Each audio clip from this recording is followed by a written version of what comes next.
to be invited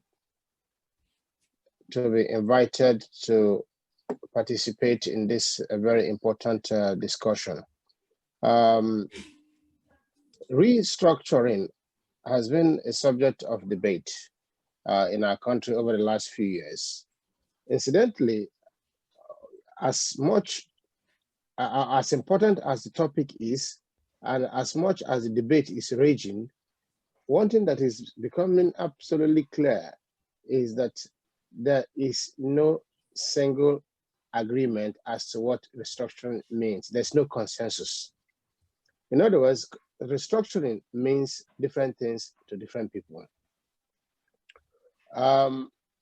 If you do a poll of 100 people to tell you about restructuring, the chances are that you have explanation that can be categorized into three segments.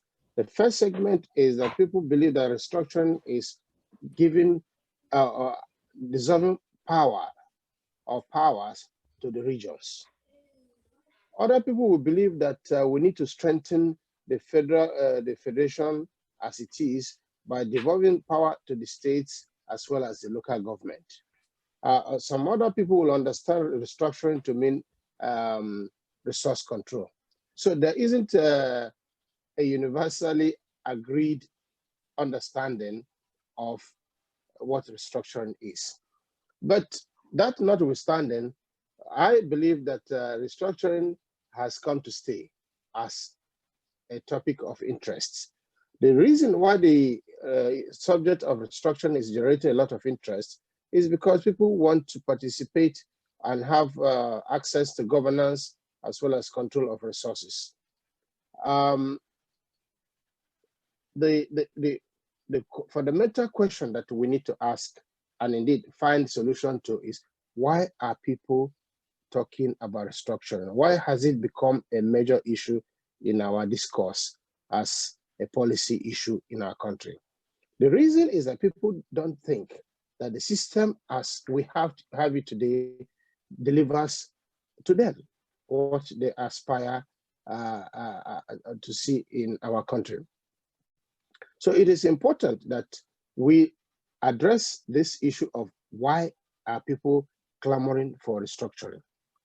The second component of it is to say, okay, fine. Let us even agree that tomorrow everybody is going to say, oh, we have a consensus. We will now go for restructuring.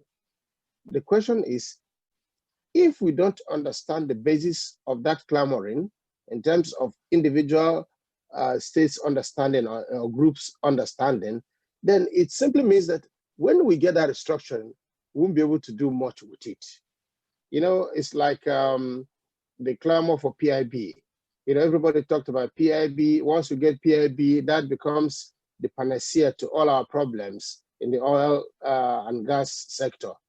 Now, PIB has been passed.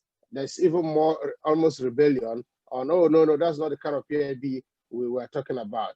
So it is important at this point in time to understand not only the issue of restructuring, but also to come to terms with the purpose of that restructuring and how we intend to make the most of it.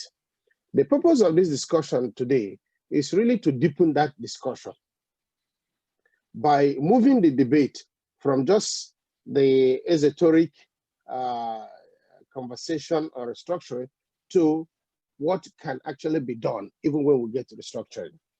And also, I want to take it from the point of view, while we're waiting for restructuring, what can we do to move the country forward in a way that is not just equitable, but also that will deliver the desired result?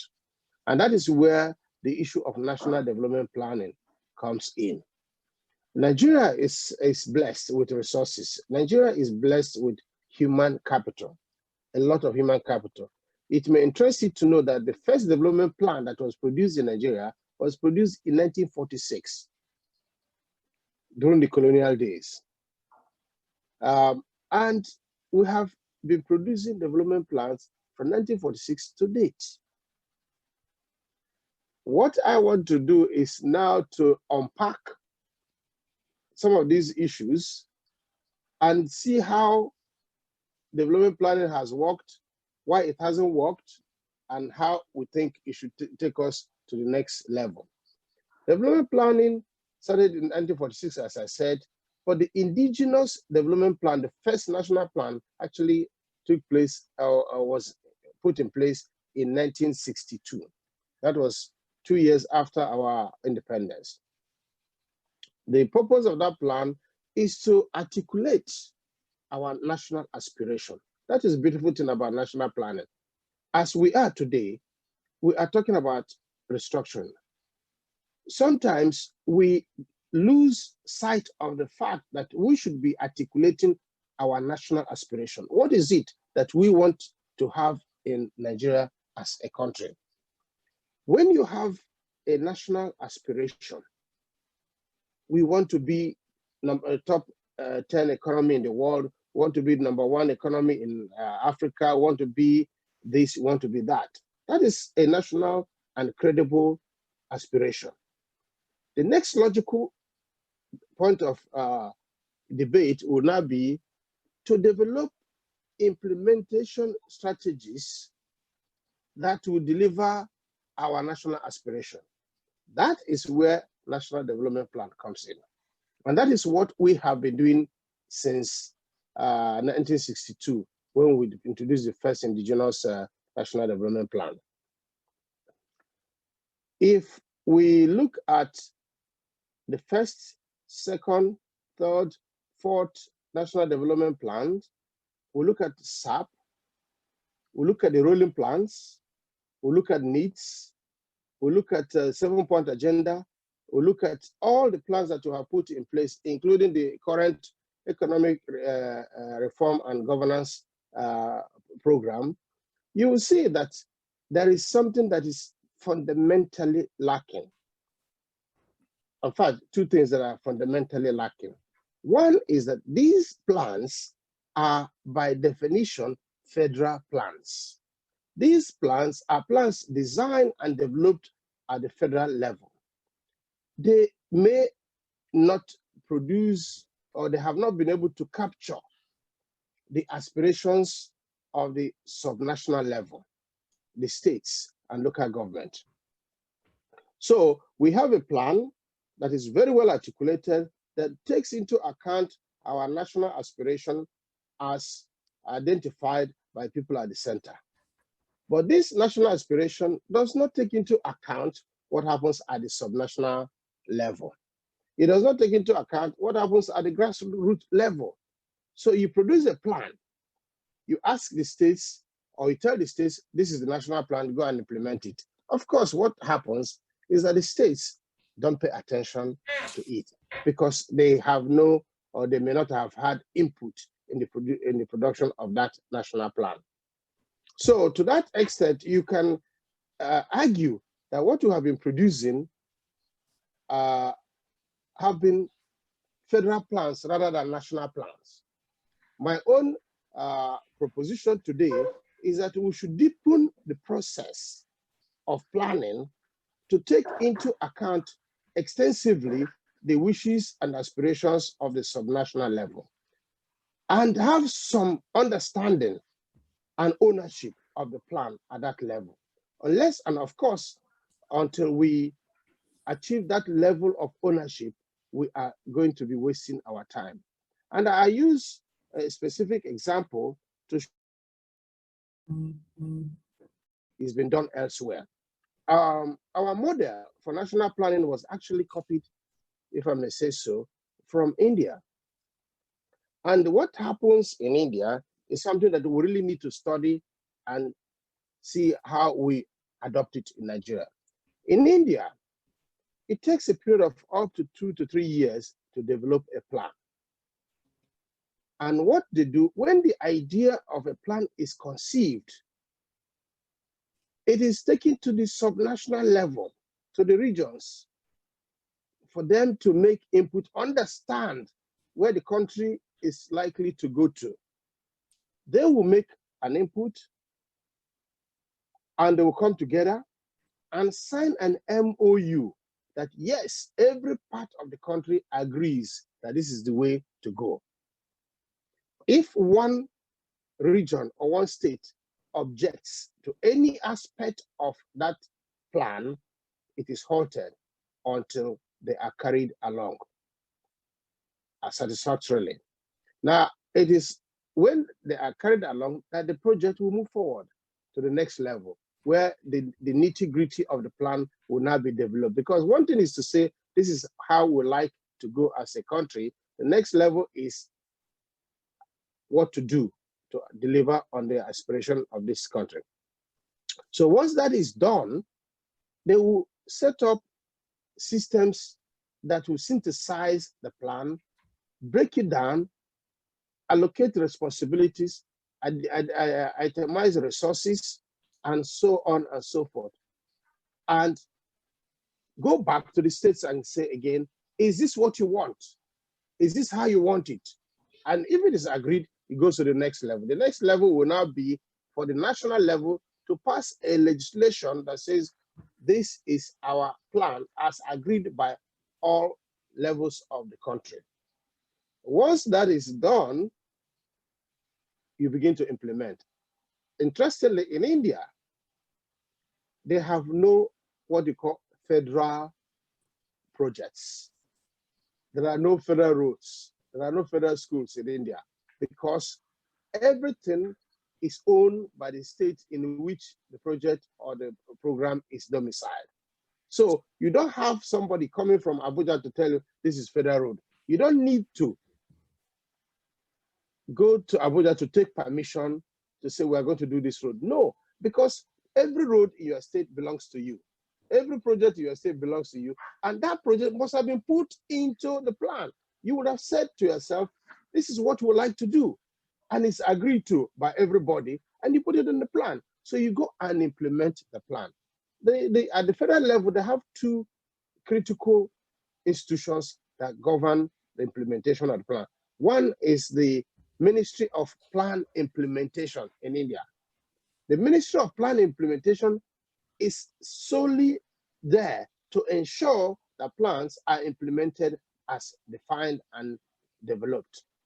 The second thing is you have the National Planning Commission that has the statutory responsibility for monitoring and evaluation of the plan that has been executed. So you have an institution that is there to ensure the implementation of the plan, and then you have an institution that is there to ensure that the quality and the specifications of the plan are as defined. So these are the two critical things that we haven't had in Nigeria. We have been producing plans, yes, but these plans are all federal plans.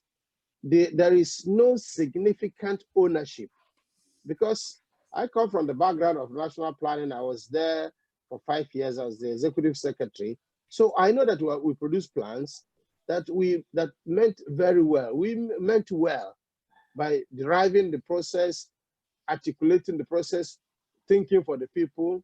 But where we have or we did not go far enough is to ask the people we are planning for, is this what you want? If this is not what you want, how do you want it? So until the people tell you this is what you want and take ownership of not just the planning process, but also the execution process, then we are not likely to make significant progress in our planning. And this is where the issue of planning now comes in as the next level for restructuring of the country.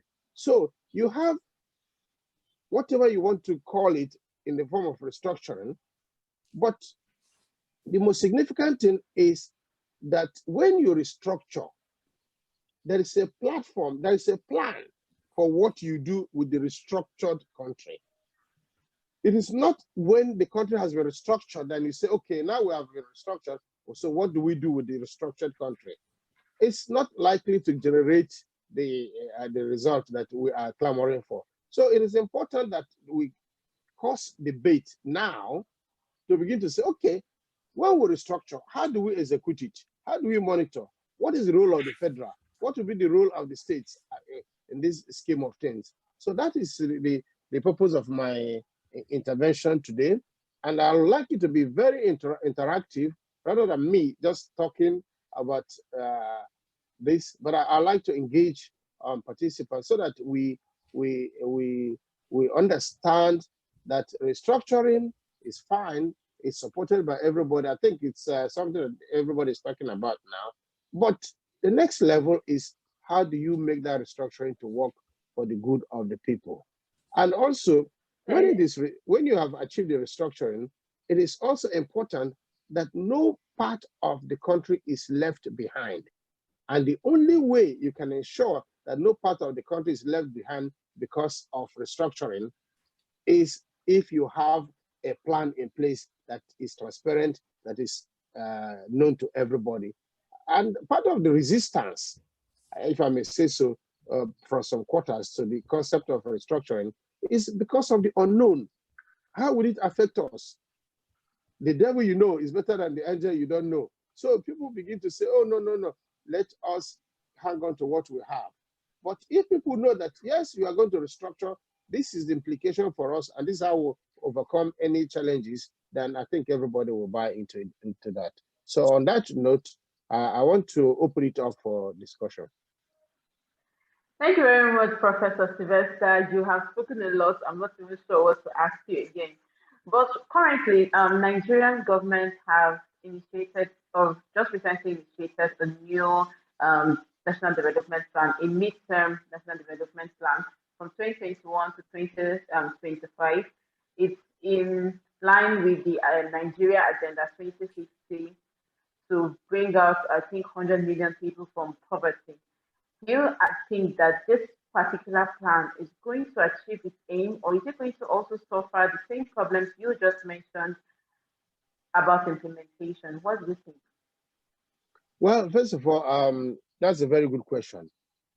Like I said, we've been planning for Nigeria since 1946.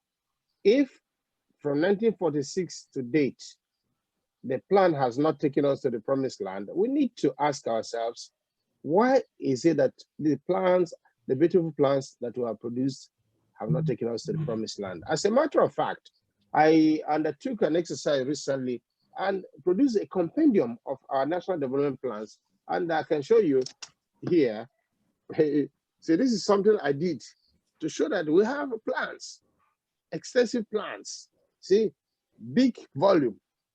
The question is, why haven't we used this plan? Why is the plan not delivering the result we desire? For example, the current administration has produced Economic Reform and Governance Program, the ERGP plan, medium-term plan, which has just expired in December 2021. And I know that the National Planning Ministry is working round the clock to produce a successor plan that will run between 2021 to 2025. That is a successor plan. But the fundamental question is, how many Nigerians know that that effort is being put in place? How many states are involved in this plan? What is their input in terms of their desire, their aspiration? Is there any agreement by all the stakeholders? I mean, I'm talking about the 3 tiers of government to say, yes, we agree with this aspiration. We agree with this trajectory. We agree with the resource plan. We agree with the outcome that is intended.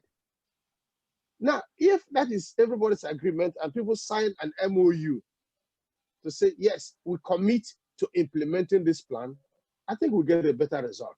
But so far, I don't have a sense that we have achieved that particular component of the planning process, i.e. the deepening of the stakeholder engagement.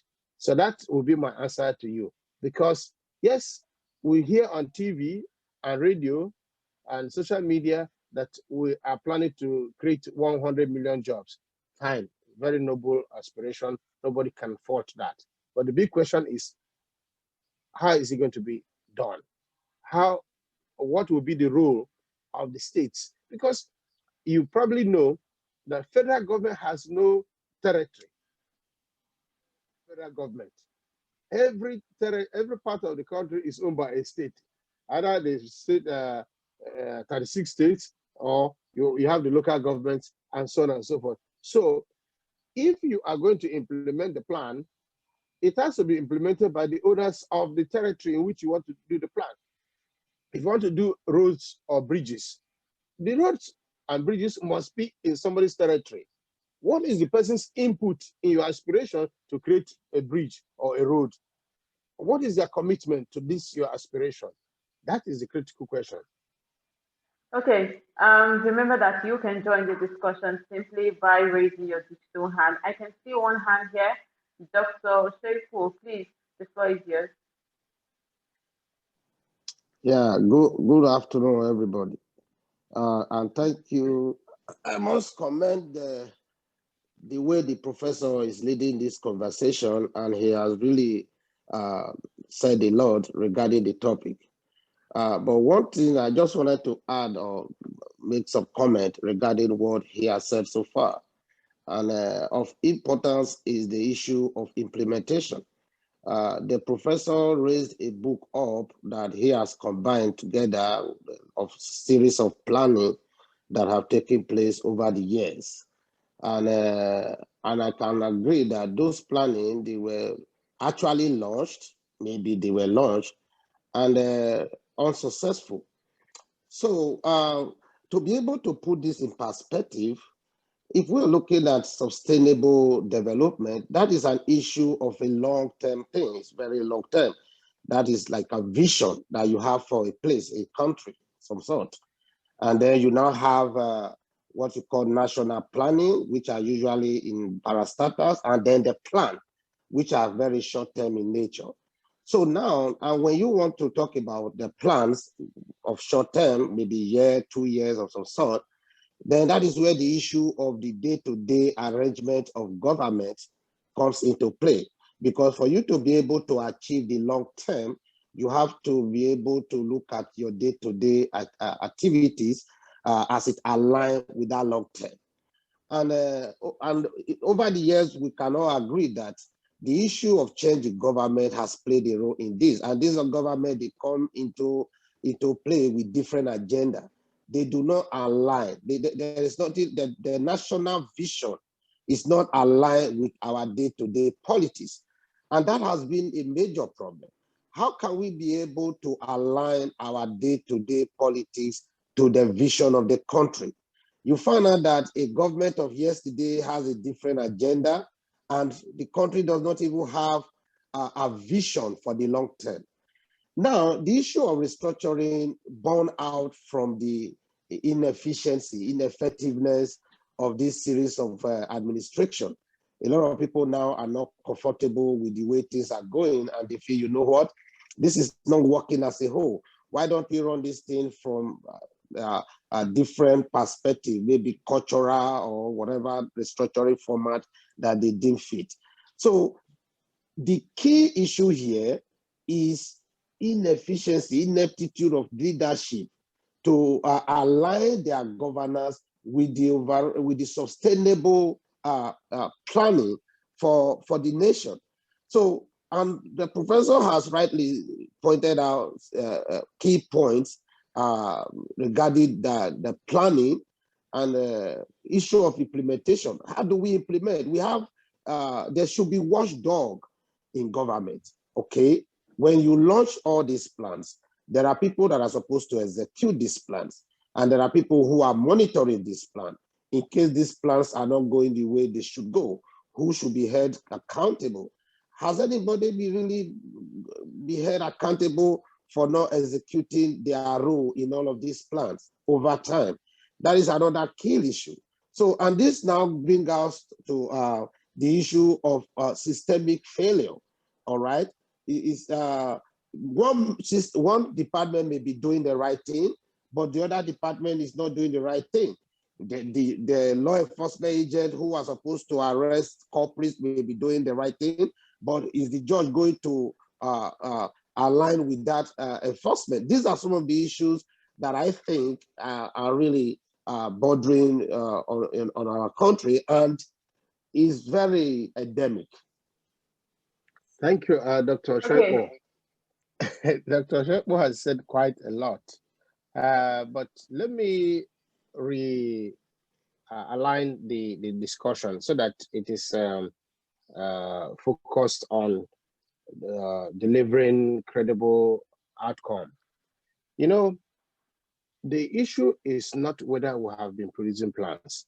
The answer is yes, we have been producing very credible plans. I will tell you that one of the most successful plans that we have produced in the course of Nigeria's history is the National Economic Empowerment Development Strategy called NEETS. That NEETS was introduced between the year 2003 and 2007.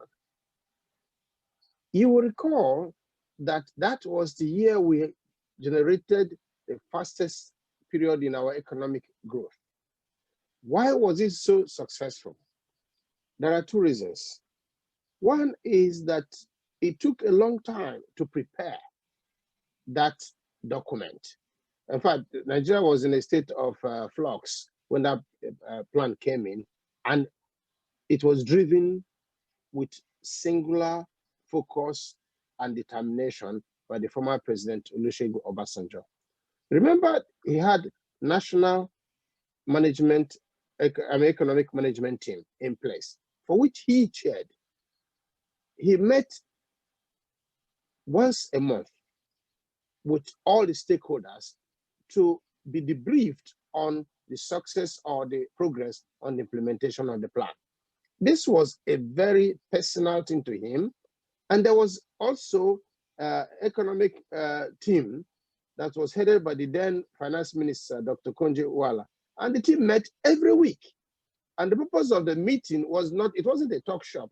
It was for the strategic ministries and agencies of government to provide brief on progress on their plan. There was a detailed metrics with clearly defined outcomes that says by this period you should have done A, B, C, D. So the purpose of the economic management meetings was basically to come and report on what you have done. And if you have not made the progress, why you haven't made the progress. If you give reason why you haven't made the progress, economic team will intervene. If there was a blockage, to unblock it.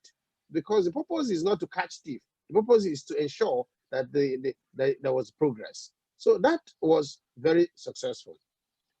I am saying that that is the way to go in terms of implementation. It is not good enough to say we have the best plan.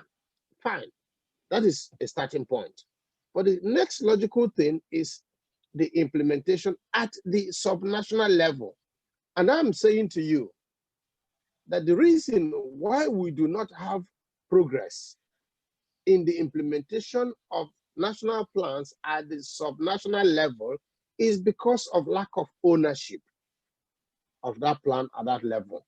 In other words, you come to Anambra State, you tell Anambra State you have produced a wonderful plan. So how does that concern Anambra State that you have produced a wonderful plan in Abuja? Or you go to Edo State and say to Edo, oh, by the way, this is the plan for the country. You should follow this. They will ask you, sorry, I have my own plan. They will tell you, we have our own plan. So there is no synergy in planning. You have pockets of planning initiatives at the subnational level, but these plans have they're not in sync with the broad national plan. So what we are saying is, rather than allow the states to go and produce their own plans, which they will now begin to develop and begin to implement with all sorts of difficulties, come together. Let the states be part of the national development plan. Let the states, local government be part of the plan. And once you have that ownership, automatically you run with it because it is what you want. It is a recognition that you wanted a road here. You put that road on the plan. So once they say go, you go and fix the road because it's your road, it's your desire. You put it there, and you've been given the resources to do what you said you would like to do. And it's been agreed by everybody that that's what you should do. So it makes it easier. So that is really the trust of this, my proposition, that we should begin to expand the level of engagement in the development of our plans so that somebody in KB State will produce their own plan. They may say, look, we want to work on rice. To do this rice, we need A, B, C, D. Can you put it in the plan? Hold us responsible if we don't do A, B, C, D, because that's what we want to do. Give us the resources, monitor us, who will ensure that we deliver, because that's our own idea. But for somebody to come from Abuja to tell somebody in KB, oh, go and do rice, because your soil is very fertile, I will give you support. It doesn't work. That is the point I'm making. It has to be owner-driven, sponsor-driven. That is the difference I'm making. Okay, remember that you can join the conversation simply by raising your digital hand, and we will try to accommodate as many participants as time permits us. Now, Professor Sylvester, do you agree that one of the major problems of Nigeria is structural and not fiscal policy? Do you agree with this? Sorry, can you repeat that? I didn't quite get that. I said, do you agree that one of the major problems in Nigeria is structural, not fiscal policy? Do you agree? Well, you see, the word structural presupposes that there are fundamental issues that are wrong with the structure of the country in terms of governance arrangement. Now, we can have a debate on that. But what I am saying, under the structure that we have, if you drive your policy development and policy implementation to the point that you ensure that aspirations are delivered, then that structural defect that you are thinking about will become less significant. You see, Nigeria is a country of 200 million people. It's a very large country. But Nigeria has only population, maybe 20% of the population of India. Nigeria has the size, and it's a small part of India. But in India, this is work. From Delhi to Chennai, it works. The reason why it works is that everybody is part of the plan. Everybody is part of the system. So you go back to a region and part of your state to do what has been agreed. You have no business going to Abuja every month to go and collect handouts. No, your job is to do what has been agreed. So you'll be held responsible as a regional or as a state governor or administrator in India. And they're very vicious about the enforcement of their plan. So that is what works. It is not about the structure, whether it's large or small or something. No, it is immaterial who is the president at the center. It is immaterial who is this minister or that. What matters is that the people at the region are focused on doing what has been agreed nationally that they should do. So they are not interested in what is happening in another state, another region. They're interested in doing what they have subscribed to. They have subscribed and signed an MOU, an agreement that this is what we'll do. If we don't do it, hold us responsible. And once that is done, then everybody goes to work. So the issue of structure becomes less visible. But where you are not sure of how to deliver, you begin to tinker with all sorts of things. You begin to talk about the structure, you begin to talk about the people, you begin to talk about corruption. All these things are part of a larger problem that comes from lack of effective and implementable plan. That's my take. Okay, now you mentioned something about the plan lacking ownership. Don't you think that the budget being submitted to the federal government yearly by different state governments, don't you think it has an input in making the national development plan? Well, we should have a conversation. The Okay. conversation should be the involvement and the ownership of the national plan. I said at the beginning that there's a difference between a federal plan produced with the best of intention by the federal government and a national plan that has taken into account the wishes and aspirations of the people at the subnational level. To be honest with you, when I was at the federal level, I didn't appreciate the importance and the magnitude of this problem until I went to work at the subnational level. So I have won the two caps. Now I know that the only way is to make the subnational level part of the plan. If you give them, it's like you own a car. There's a difference between owning a car and hiring a car. If you hire a car, the chances are that you are not as careful with the car that you hire than the one that you own yourself. So if you own a car, you own it. It's your property.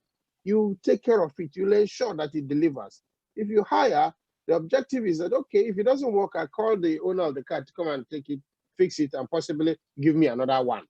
That is the attitude. So what we are saying is that there should be a deeper understanding of the plan. There should be a deeper ownership by the stakeholders, and there should be some institutions that will be responsible for the implementation and the monitoring. You know, anything that doesn't get monitored doesn't get done. Okay, to talk about inclusiveness and inclusion, shouldn't the local government be part of these stakeholders rather than the state government? Because local governments are closer to the grassroots and they understand the wishes of the people better than the state government and the federal government. So shouldn't it be advocating of the state government being included in the planning process rather than the state government? I totally agree with you, but you see, that is why I am very careful when I choose my words. I was talking about subnational level. So when I talk about subnational level, I'm talking about the states and the local governments. So the two together make up the subnational level. I am saying, so if I say occasionally states, I say it in a loose term to incorporate the local government as well. So you cannot operate without the 774 local governments. It has been broken down to very minute detail. So if you have 774 local governments, it means we have 774 local council chairmen who you know where they are, who are easily accessible, who know their people, who know their issues and problems and possible solutions. So it's important that when we talk about subnational level, we recognize the role of the local government. Okay, let's take this comment from Elombah Television. Elombah Television, the platform. Right, Prof, I find your answer to that question about the structure very interesting. But then my question will be, if the structure is defective, how will any plan work? As the Latin maxim will say, ex nihil nihil fit. But nothing will stand. So if we take Nigeria as an example, if the structural makeup of Nigeria is defective at the foundation, what will you build on it? You cannot build something upon nothing. Okay, well, just before Professor Sylvester makes his comment to that question, please remember that when you raise your hand and you ask the question, please remember to lower your hand down so that I will know to move on from you. And Professor Sylvester, please go ahead. Thank you very much. I will not agree that our structure is completely useless to the point that you are saying you can't build nothing on nothing. I mean, something on nothing. There may well be issues of the effectiveness of the structure as we have it today.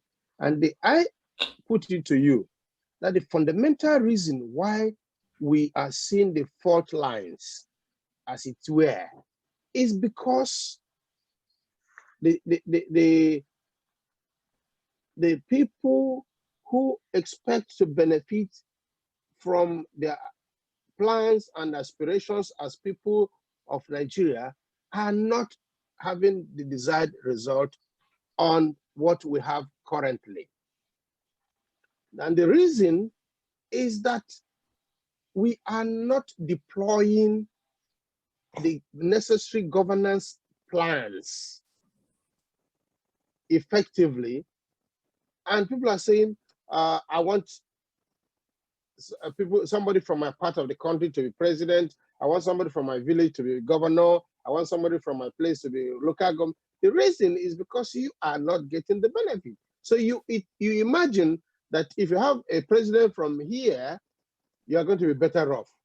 Now, if you have somebody from your village, it's going to be better off. No, that is not the solution. The solution is to say, okay, even with this structure as we have it today, we said it is not effective. And why is it not effective? Is because we don't have a plan that has taken into account the aspirations of everybody. If you have a plan that has taken into account the aspiration of somebody from Anambra, Gombe State, or your state, and everybody, you don't care who is in Abuja. All you care is that I know I'm going to have 10 roads in my place next year. That's what matters to you. What matters to you is not who is in Abuja. It is what comes to you that matters to you. And I said to you that unless you have a plan that ensures that we deliver on those basic rights and privileges that you desire, then we'll keep talking about the structure. And I am saying that restructuring, as important as it may be, cannot be a solution in itself. It is only, it's not the destination. It is part of the journey. So I am saying to you that the destination must be the realization of everybody's aspiration in Nigeria. So people see restructuring as part of the problem along the line. So that is my point. Let me reframe my question this way before we go on, please. I get the point about good governance assuaging the agitation for restructuring. But when you made the point about people owning the plan, and that is where they will feel part of it, and so they will work along with the plan. But if in the way the country is structured, for instance, makes people look up to Abuja in the first place, every month we have FAAC meeting, every state will come to Abuja to collect the allocation. So that means everything flows from the center. That is the structure we are operating. And so that makes the federal government feels impelled to simply draw up a plan and tell the rest of the country, this is the plan we have. But if the structure is as it was in the First Republic, where the regions source their own income, they control their resources and simply give a percentage of what they have accumulated as their resources to the federal government. And that is why the regions were much stronger then than the federal government. That was the structure we have. So that will not make the federal government to go to the regions and say, come, let us have a plan. But if we have 36 states, all depending on the federal government for their allocation, what impetus will the federal government have to come and say to these states, come, let's have a plan, which they all go hand, cap in hand every month to Abuja to collect their allocation? What do you have to say to that? That's what I mean by the structure. Okay, that's why first of all, if you notice, I did not talk about good governance. I did not talk about good governance. What I am hammering on is that if you have a plan, let me give you a typical example. You have a pilot who is going to fly from Abuja to London.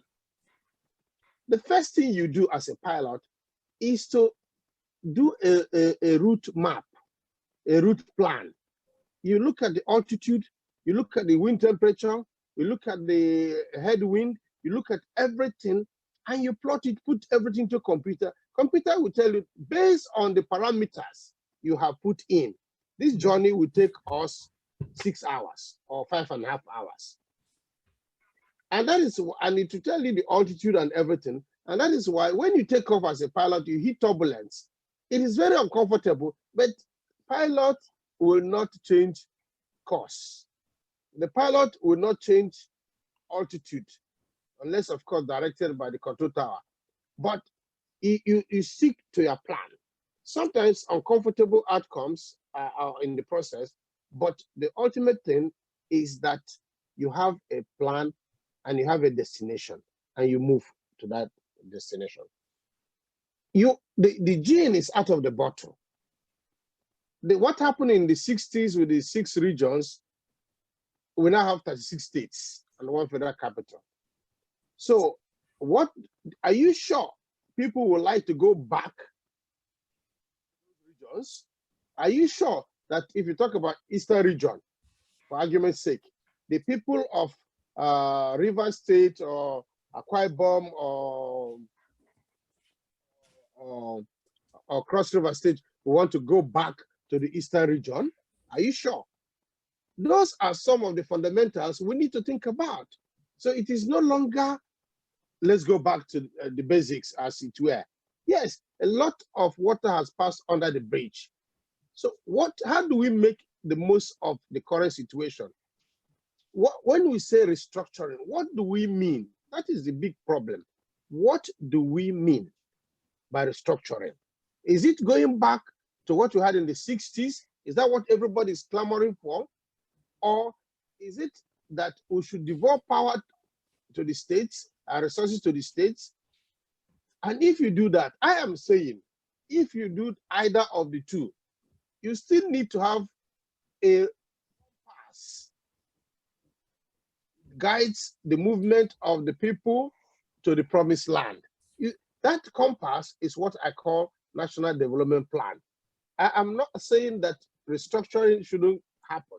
I am saying that restructuring can happen or must happen, but it will be meaningless unless you have that compass. And that compass is a National Development Plan that has a nationally agreed agenda. If people in a region say this is what we want, that's fine. If people in a particular region say this is what they want, that is fine. But that is something that has to be agreed and worked upon by all stakeholders transparently.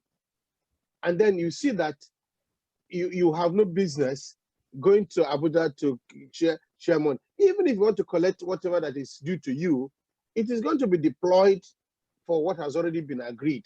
And the job of this federal government will now be to monitor the implementation of what has been agreed to ensure compliance. That is really the point I'm making. So I'm looking at the compass. I see the National Development Plan as the compass, not necessarily as the infrastructure, as the plane, as it were. Okay. Our time is almost past spent. Dr. Shelfo, are you trying to make a new comment, or because I'm seeing your hand is still raised up, and I know you made a comment. Yes, I'm trying to make a new comment because okay, what the professor... Please, you have to be fast because our time is past spent. So please go ahead. Sure. I just wanted to say a few things regarding what the professor is saying, because if we are looking at economic planning, we are not looking at the financial only. We're talking about human and all of that. I remember growing up in Nigeria, we used to have inter-house sport competition in secondary school, primary school, and all of that. And I just say that a country always will want to see where they want to go on a very long term, okay? And that could include where we want to see ourselves in global competitions, global, anything global, politics and all of that.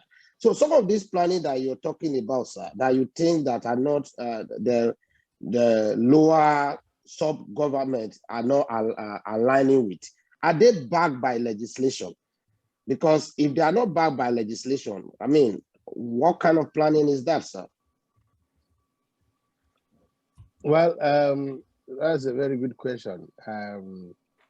None of our plans has ever been backed by legislation. None, unlike India. India has a plan passed by the parliament as law. It's like budget. They pass it, this is the plan, this is what you must do. So if you deviate from that plan, you must go back to the parliament to say, I approve that we should deviate. So we don't have any plan that has ever been passed into law. Should we do that then? Yes, this is all part of the deepening of the. I said, don't forget the US, that's what they do here. Yeah, don't forget that what I said to you at the beginning is that we need to have a system that takes into account the aspirations of everybody, and that in India, they will sign an MOU to agree in an MOU format that they want to start discussion even. They will agree that we want to discuss. That's the starting point. Should you have a plan? Everyone say, yes, we should have a plan. They will sign, agree, okay, let's begin the discussion for the plan. There's an MOU. And that is how you do it. There's an agreement that we have all agreed, we all subscribed to the fact that we should have a plan. Then when it's all done, it is passed into law. It's law. If you don't implement the law, it is an offense punishable by maybe jail sentence or fine or whatever it is. But you have the federal agencies who monitor the implementation of that law. That is really the issue. So at this point, Prof, my question will be, you were former President Goodluck Jonathan's special advisor on performance monitoring and evaluation for so many years. Did you give this advice to the president at that time? Let us have national budget, national planning that should be backed by law. Yes, as a matter of fact, again, we did quite a lot. This is another book, the Ministerial Scorecard, and if you look at the bottom, the forward was written by President Goodluck himself.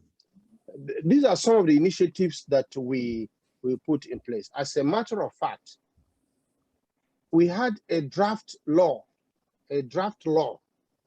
titled Project Implementation and Sustainability Bill that was never passed. We had a draft, even a draft, to say, look, if you start a project, you must finish that project before you can take on a new project.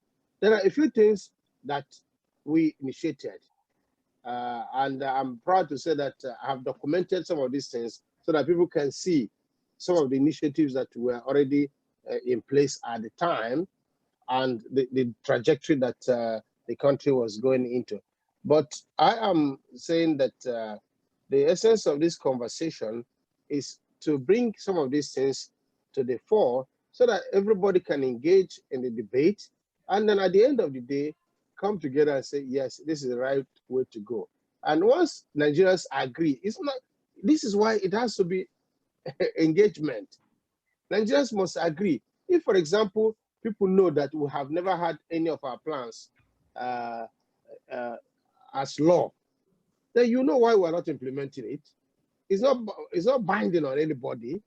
So if you go and say we are going to do 2 roads in Imo State, and there's no law, no compulsion that says you must do 2 roads, how do you do that? Somebody will come and say to you, oh, we can't do roads because of budget. What budget? It's a case of, all right, I've decided that that's not where I'm going this year. So the same thing happens when you have policy changes.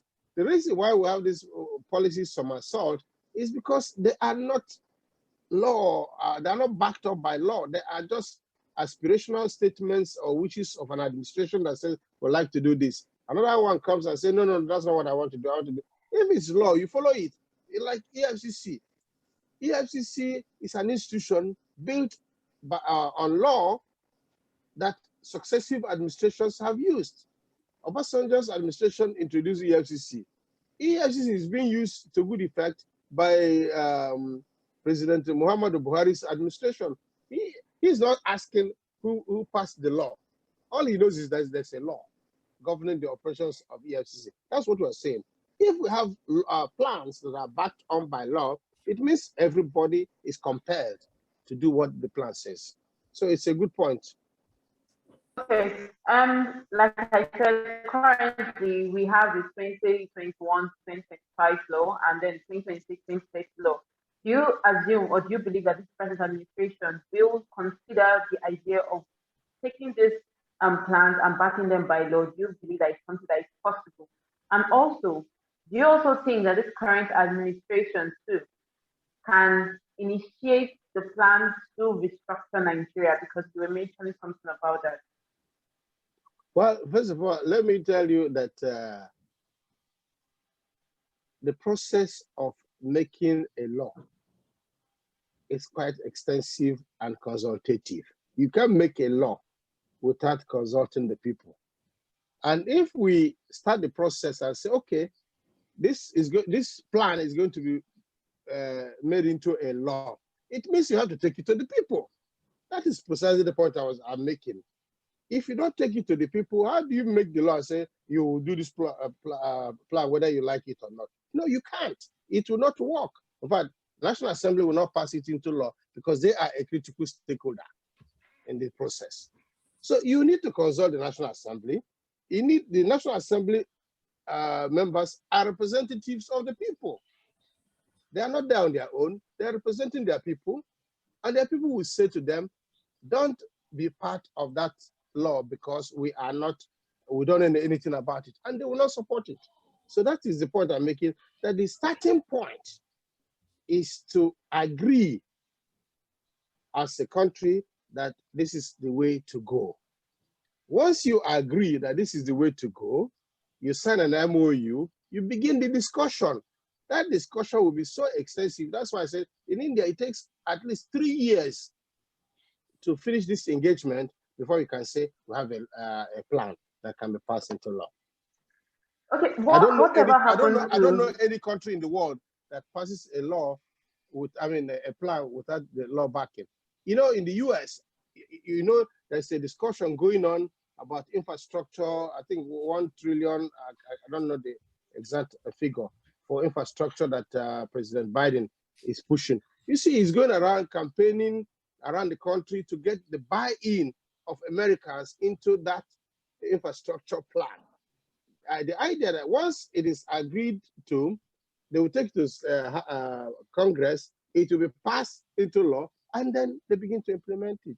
So there's no way, I know, that can implement law, plan without being backed up by forces of law. Okay, I asked a different question, but our time is fast spent, so we're just going to move on. What happened to the draft law you said you during your time with the former president, Goodluck? What happened to that draft law? Why wasn't it passed? It's a proposal. Bill, sorry. Yeah, it's a bill. It's a proposal. You know, sometimes it takes a long time to pass a bill. If you are familiar with our processes, you know that it can be tedious. And also, if you look at PIB, for example, it took maybe over 10 years to pass PIB. But the critical thing is that you have to have a committed driver. Even if it takes 10 years, you have to have a driver who is going to drive that process to conclusion.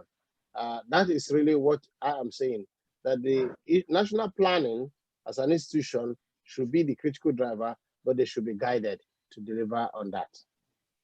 Okay, Elombah Television, your hand is up. Yes, Professor Monye, I come again because this statement actually, I'm sure will irritate a lot of Nigerians on hearing that. Why has our national planning, our national budget remained mere aspirations? In the UK, like you said, in fact, a budget is called a bill, where it's incorporated into a Queen's speech, which the Queen will come to Parliament and read it out. And once the Parliament agrees to the Queen's speech, once it passes, it becomes a law. And so the government of the UK is obliged to carry out everything stated in the Queen's speech. You have given us the example of the United States.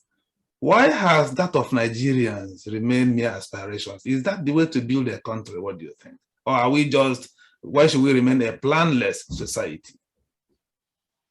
Well, first of all,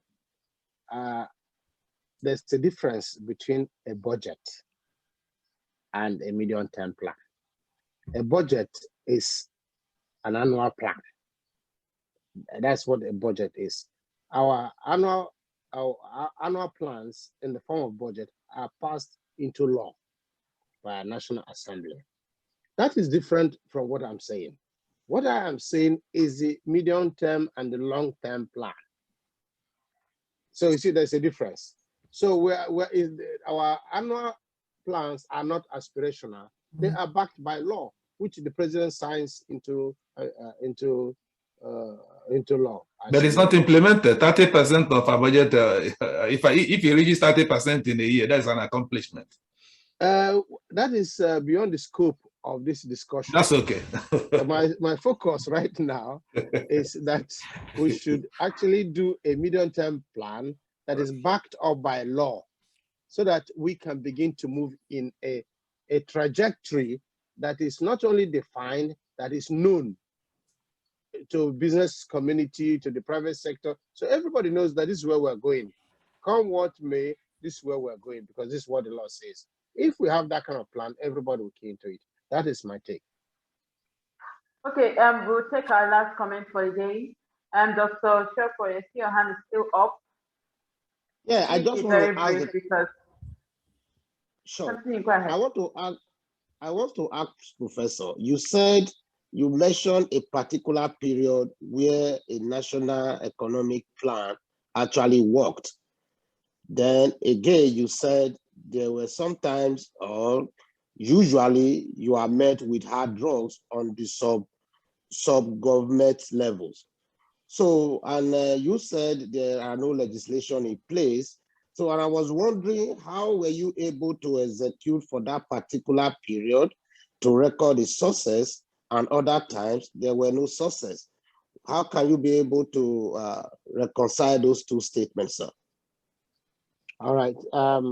First of all, where you have a budget is a law.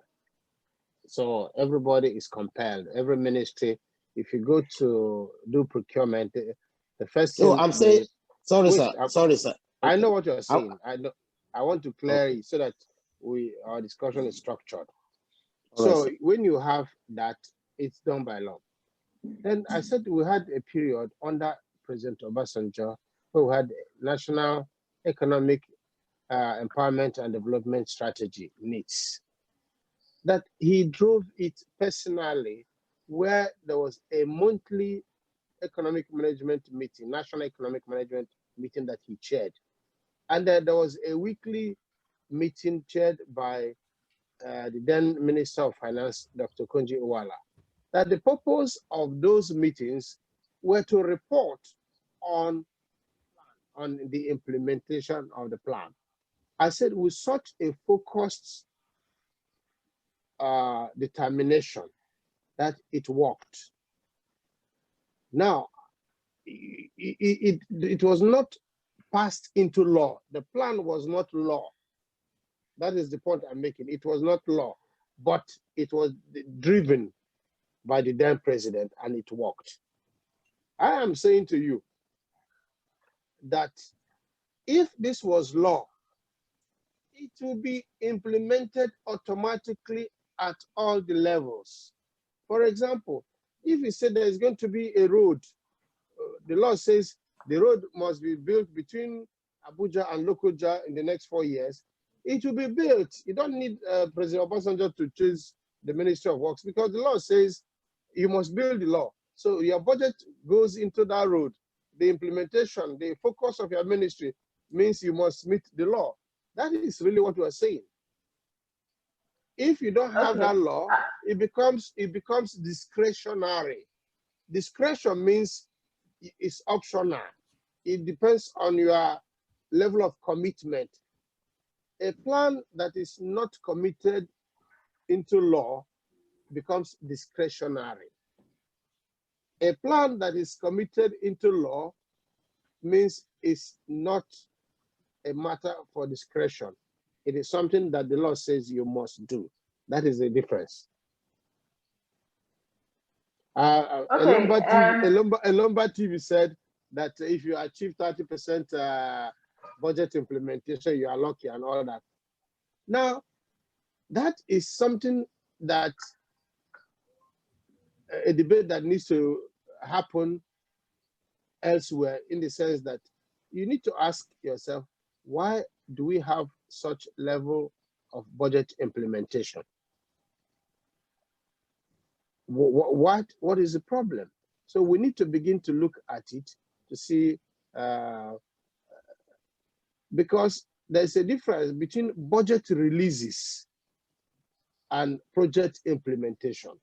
You know, sometimes we say, oh, this year we have released 80% of our budget. Releasing the resources and implementing the projects are two different things. So we really need to begin to break some of these things down. Thank you very much, Professor Sylvester Monye. Our time is fast spent, so that is all we can take for today's discussion. Remember that we have been talking about national development planning as a strategy for achieving a sustainable restructuring agenda. As our guest, we have had the former President Goodluck Special Advisor on performance monitoring and evaluation, as well as the head of the Presidential Delivery Unit at ASU Villa, Professor Sylvester Monye. Thank you very much for gracing us with your presence. Thank you very much.